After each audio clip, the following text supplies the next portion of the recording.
Zimbabwe or to Swaziland, to wherever the leaders was. And they would actually bring that and edit it and so on, and we brought it out on cassette. Yeah.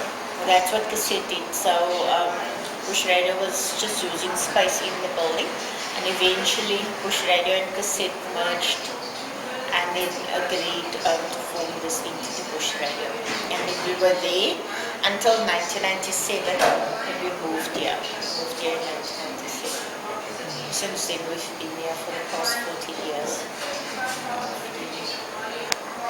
I think I have a question.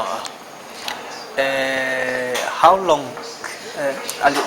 the first idea to create Bush Radio? This idea from the community, because you said Bush Radio, the manner community radio station in Africa.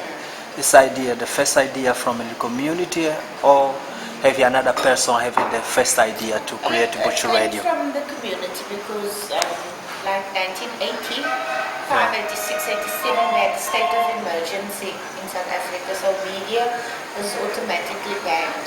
Yeah. If it wasn't banned, they would ban it the minute it's published or brought out. So the only type of media you got was government-controlled media. And during that time, people felt there's a need to actually bring out more community media, because there were newspapers and so on, like you had Grassroots, which was a newspaper coming out once a week, and so on. So you had those, you had Soundstand, for instance, also, but that was in the rural areas. So you had that.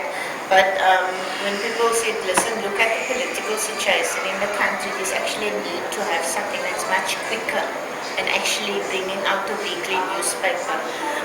And we need to look at something that can spread the word quickly. Yeah. And then they started looking at radio. Yeah. So at that time, the only radio we had in South Africa was government-controlled radio. It was SABC. Yeah. Yes, and they looked around and they said, we don't want the type of radio that SABC is. We wanted radio for the people, by the people, that where you can speak in the accent of your choices and so on. And then said, we want community radio. And people thought they developed at that stage the idea of community radio. Because you remember, our access to information internationally was very limited. So it was only in the early 90s when they had the